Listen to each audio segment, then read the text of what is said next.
चलिए बढ़ते हैं खबरों में आगे। राजस्थान में पिछले दिनों बाढ़ और ओलावृष्टि ने खरीफ की फसलों को खासा प्रभावित किया। ऐसे में राजस्थान सरकार ने एक बड़ा फैसला लेते हुए 21 जिलों के किसानों को कृषि अनुदान वितरण करने की मंजूरी दी है, जिसमें करीब प्रदेश के 5,897 गांव को अभाव घोषित किया गया है। आपको बता दें कि इनमें बूंदी जिले के कई गांव शामिल हैं, जहां पर बाढ़ और अतिवृष्टि का असर देखने को मिल रहा है। सरकार के इस बड़े फैसले के बाद एनडीटीवी की टीम पीड़ित किसानों के बीच पहुंची और किसानों से सरकार के फैसले को लेकर जानकारी ली। ऐसे में किसानों ने अपना दर्द एनडीटीवी के साथ साझा किया और बताया कि हर साल फसल खराबी को लेकर सरकार गिरदावरी रिपोर्ट तैयार करवाती है, लेकिन इसके बावजूद भी कई सालों तक उसका मुआवजा उन्हें नहीं मिल पाता है। साथ ही किसानों का कहना है कि सरकार किसान से वादे करती है, उनके वोट लेती है, लेकिन उन्हें मुआवजा नहीं दे पाती है। इसी को लेकर हमारे संवाददाता की ये खास रिपोर्ट आपको दिखाते हैं। राजस्थान में खरीफ की फसलों पर अतिवृष्टि हुई थी। ऐसे में इस पूरे मामले में भजनलाल सरकार ने 21 जिलों पे अभावग्रस्त किया गया है और वहां पर करीब 33% से अधिक जो फसलें खराब हो गई उन्हें मुआवजा देने की बात की गई है। हमारे साथ तमाम किसान मौजूद है, इनसे जानने की कोशिश करेंगे और जानेंगे कि सरकार ने जो फैसला लिया है इसको आप कैसे देखते हैं। देखो, ऐसा है, करीब 2024 में करीब धान के अलावा मक्का, उड़द, सोयाबीन, तिल्ली वगैरह की सारी फसलें 100% खराब हुआ है। लेकिन सरकार ने सर्वे भी करवाया है, गिरदावरियाँ भी हुई है, लेकिन अभी तक 1 रुपया मुआवजा किसानों को नहीं मिला है। और सरकार बोल रही है कि हमने अभावग्रस्त घोषित किया है गाँवों को, लेकिन उसके ऊपर कार्रवाई अभी तक कोई किसी प्रकार की नहीं हुई है। मैं राजेंद्र जैन। तो ये आपने कहा कि कार्रवाई नहीं हुई, सरकार कह रही है अभावग्रस्त घोषित कर दिया, क्या पैसा मिलता है क्या? बिल्कुल 1 रुपया नहीं मिलता है। सरकारें आती है, बोलती रहती है, करती रहती है, वादे करती है, लेकिन अभी तक किसानों को किसी प्रकार का कोई न क्लेम मिला है, ना कोई मुआवजा मिला है। तो क्या कहेंगे आप, कौन सी फसल खराब हुई है अतिवृष्टि में? हमारी तो अभी तो ये मक्का की, उड़द, ज्वार, बाजरा, केवल धान ही बचा है। और धान का भी इस साल कोई भाव नहीं है। अंतर्राष्ट्रीय बाजार बंद कर रखा है ना अभी, तो धान का भी भाव नहीं है और इसका भी मुआवजा नहीं मिला अभी तक। हाँ, सरकार ने अभावग्रस्त घोषित किया, यानी किसानों के लिए 33% का मापदंड तय करिए, उससे अधिक को खराबा मिलेगा। क्या कब तक आपकी एज हो गई, मुआवजा ऐसा मिल पाया आज दिन तक? आज ने कोई मुआवजा नहीं दिया, घोषणा होती रही। हमारी सारी फसलें गल की, इस साल केवल धान के अलावा धान का भी पैसा से नहीं मिल रहा। और जो दूसरी फसलें उड़द, मक्का, ज्वार, बाजरा जो गली है, इनका आज इन तक हमसे कहते रहे, आज इन तक मुआवजे वाले कोई आए नहीं। आज भी अखबार पढ़ा था तो ये गांव अभाव घोषित किए गए, इनको मुआवजा देना है, इन पर घोषणाएं होती रही है, आज तक किसानों को कोई सुनने वाला नहीं है। तो इस समय क्या स्थिति हो रही है आपके घर की? किसान तो बदहाल हो ही रहा है। बदल रहे हैं, मैं कह रहा हूँ, कर्जदार हो रहे हैं किसान सारे। पैसा बैंक का पैसा ले रखा है, कर्जे ले रखे हैं, कर्जे चुक नहीं रहे। अब फसल की उम्मीद पे तो काम करते हैं, फसल गल जाती है तो फिर वो पैसा माथे के माथे रह जाता है, जमीनें बेचने को मजबूर हो रहे हैं। तो आपकी कौन सी ऐसी फसल थी जो सबसे ज़्यादा खराब हो गई? मेरे पास मक्का थी, सोयाबीन था, ये दोनों फसलें गड़ी है। हमारे जमीनों दौलतपुरा का किसान हूँ मैं, और हमारे यहाँ क्या है, पानी नहर का पानी है नहीं, बोरिंग का पानी है। तो बोरिंग के पानी से गड्ढा कर नहीं पाते, इसलिए जानकारी कम करते को, तो बारिश आ जाए तो आ जाए, तो कम पानी में जो फसलें होती है, ज़्यादा बारिश होने से वो गल गई। तो ये मुआवजा कोई पटवारी वगैरह आया था क्या आपके पास? नहीं, पटवारी वगैरह तो आजकल तो कहते हैं हम तो ऑनलाइन करते हैं गिरदावरी, हमारे पास नहीं है कोई पटवारी। तो आप उसका भी नहीं पता, गिरदावरी हुई नहीं हुई, आपको कुछ भी नहीं पता? नहीं, हमको बताएंगे, पता लगेगा ना, हम तो पूछते ही नहीं है। वो तो कहते हैं हम पूछते हैं उनसे, भाई कुछ हुआ क्या उनका। आजकल हमारे पास वो तो हड़ताल में चल रहे हैं, पटवारी बात करते हैं ना कि हमारे को सुविधा नहीं दे रही सरकार, जब भी हड़ताल में चल रहे हैं। तो ये बताइए, आप कितना % खराब हुआ आपका? हमारा 70-80% खराब हुआ है, और 20% तो काटेंगे जो खराब, जानवर छोड़ने पड़े हमको तो फसल में। हाँ, उसको काटेंगे, पैसा नहीं मिला कटेगा। मान लो उस फसल को काटेंगे, उसका पैसा मिला कटेगा, जब तो काटेंगे ना। तो उसको काट के भी क्या करेंगे जब 70-80% खराब हो गया? तो बिल्कुल। आप भी कितना % खराब हुआ आपके फसलों में? सर, मेरे भी 70-80% खराब हुआ है। और गिरदावरियाँ होती है, पटवारी आते हैं, लेकिन कोई दिन तक कोई मुआवजा नहीं मिला। बिल्कुल। हमारे साथ और भी किसान मौजूद हैं। कहाँ से आए हो आप? यहाँ से ये बोला कौन सी फसल करते हो? ये मक्का, सोयाबीन, उड़द, सब गलिया खाए कोई ना, है ना? सब गलिया खाए कोई ना। अच्छा, तो मुआवजा जो मिले ना मिले मिलो मुआवजा भी, मुआवजा की भाई कोई सुनाई ना करे, कोई भी खाऊं कुटो का मुआवजा की भाई। कोई पटवारी वगैरह कुछ भी नहीं आया? कोई ना जाओ, को पटवारी जाओ, को तहसीलदार जाओ, को कानून को जाओ, कोई नहीं जाओ, कोई दणी कोई नहीं काश्तकारों को। कोई धनी को ना? राम जी छे बस धनी तो? बस राम जी से दणी तो। राम जी छे। तो बाबूजी कहाँ से आए हो? कहाँ जी सी लो कहाँ से? तो फसल वसल खराब वराब हुई कि नहीं? हाँ वही ना, उड़द मक्का ये। अच्छा, ओलावृष्टि ज्यादा हो गई होगी तो कितना परसेंट खराब, मतलब कितनी परसेंट खराब हुई आपकी? तो बराबर होगी, 80% फसल होती है तो 100% ही बराबर होती है, उसे कटाई में पैसे लग जाते हैं, है ना? हाँ भाई कटाई का पैसा भी तो लगाना पड़ता है ना, बराबर ही है वो तो 100% ही खराब है। मुआवजा नहीं मिला? नहीं मिला अभी तक, कुछ भी नहीं मिला। बिल्कुल किसानों का कहना है मुआवजा नहीं मिला। हमारे साथ और भी किसान मौजूद है। क्या स्थिति है आपके इलाके की? हमारी स्थिति ये है जी, हमारे जो काश्तकार है जिसकी फसलें नष्ट हो गई 80-90% चावल छोड़ गए, जिसके बावजूद मेरे लोग काश्तकार आत्महत्या कर कर जहर खा के मर भी गए, जिसके बाद पटवारी और कानून का गिरदावरी कर ले गए, गाँव में आके झूठ बोल गए और तुम्हारे को मुआवजा देंगे और चक्का कटाते, और झूठ के अलावा भजन लाल जी सरकार कुछ भी नहीं करती है। कुछ भी नहीं करती है। उन्होंने कहा कि इस बार हम ना आपको अभाव घोषित कर दिया हमने इलाका, अब हमको आपको फसल का मुआवजा देंगे, क्या लगता है कि मिलेगा? नहीं मिलेगा, कुछ भी नहीं मिला आज तक, झूठ बोलते हैं 2 साल से भजन लाल सरकार। इससे पहले मिला है कि मुआवजा आपको? कभी नहीं मिला। आप बताइए कि कभी किसानों को मुआवजा मिला है?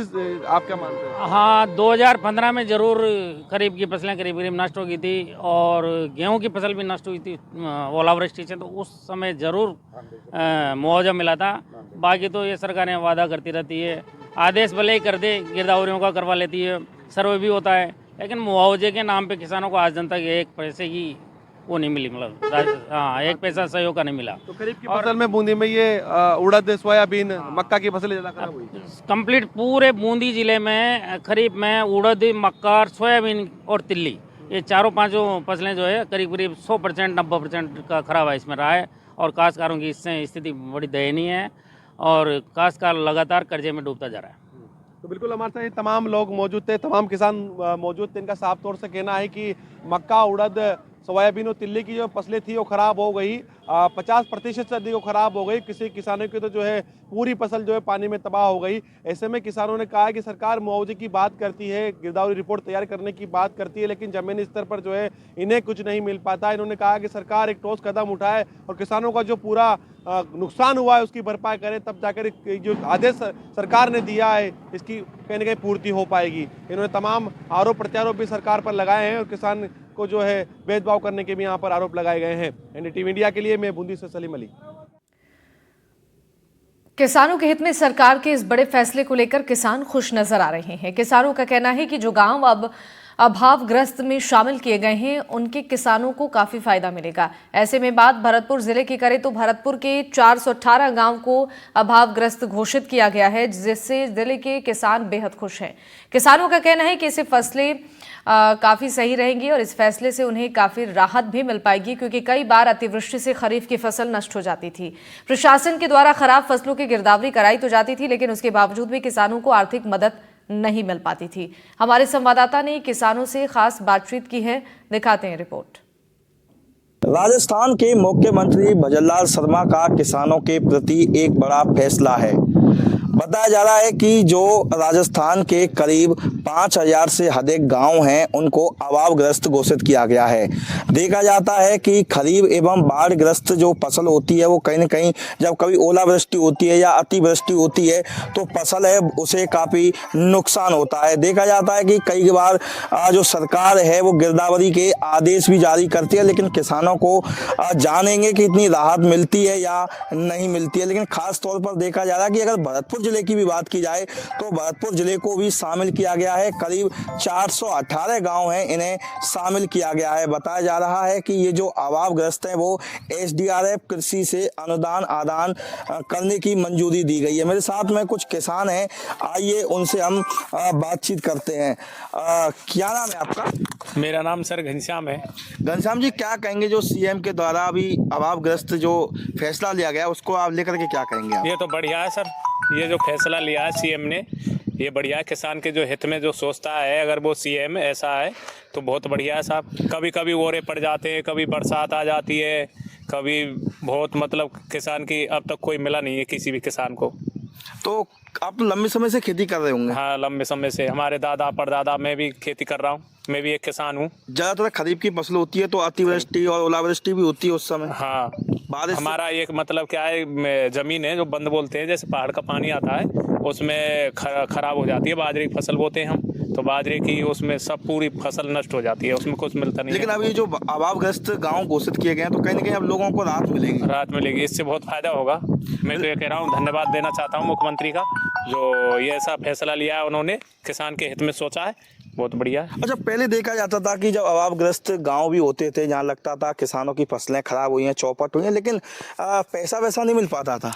नहीं मिला साहब हमको, हमने तो कभी सुना नहीं, और मिला होगा किसी को मिला है, वैसे कभी कभी मिल भी जाता है और किसी को मिला नहीं है, हमको नहीं मिला। कुल मिला के ये फैसला अच्छा है ये फैसला। बिल्कुल। देखिए, ये स्थानीय किसान थे घनश्याम जी, इनका कहना है कि जो राजस्थान के मुख्यमंत्री हैं भजनलाल शर्मा, उनके द्वारा अभावग्रस्त जो एक बड़ा फैसला लिया गया है किसानों के हित में, उसका ये स्वागत करते हैं और एक अच्छी पहल है, क्योंकि लगातार देखा जाता है खरीफ की फसल में कभी कभार बारिश होती है तो खरीफ की जो फसल है वो चौपट हो जाती है, नष्ट हो जाती है। हालांकि प्रशासन की ओर से गिरदावरी के आदेश भी दिए जाते हैं, लेकिन कहा जाता है कि किसानों को लाभ नहीं मिल पाता। कुछ और किसान मेरे साथ मौजूद है। आपका क्या नाम है? राजेश सर। राजेश जी, क्या कहेंगे आप इस फैसले को लेकर? हम ये कहेंगे कि बढ़िया फैसला लिया है सरकार ने, क्योंकि किसानों की फसल खराब हो जाती है तो कुछ मिल जाए, क्योंकि बहुत गरीब भी आदमी है तो उनको क्या है कि फसल खराब हो जाती है तो लेने में मुश्किल आती है।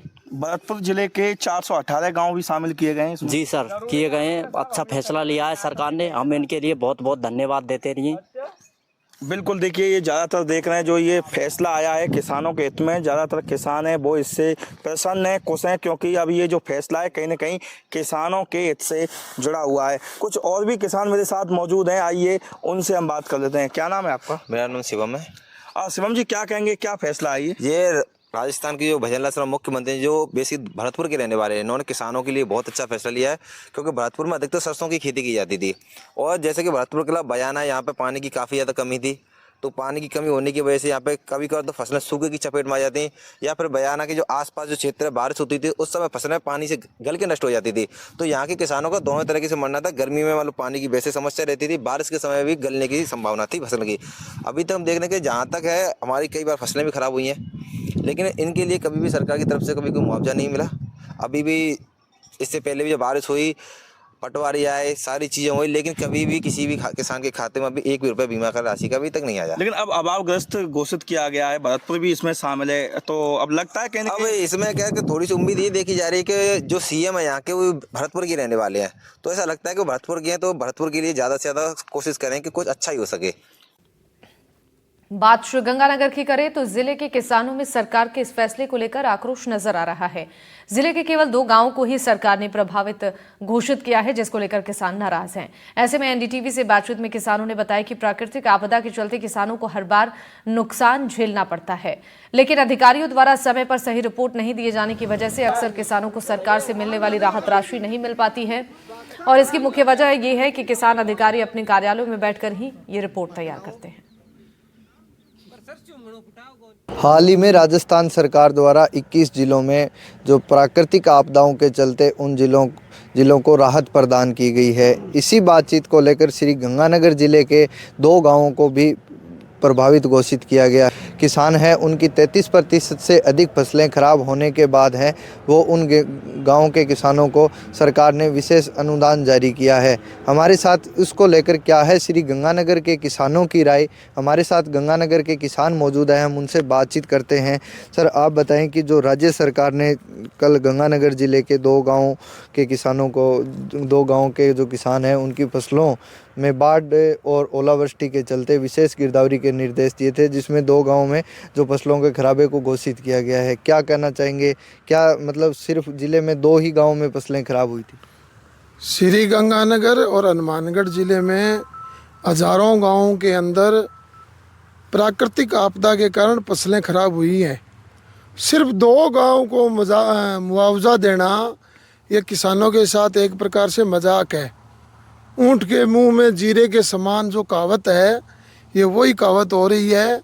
जब प्राकृतिक आपदा आती है, चाहे वो ओलावृष्टि होती है, अतिवर्षा होती है, या तूफान से जिस भी प्राकृतिक आपदा के कारण जब फसल नष्ट होती है तो वो एक बहुत बड़े क्षेत्र के अंदर फसल को नुकसान पहुंचाती है, ना कि कोई एकमात्र एक छोटे से गांव में।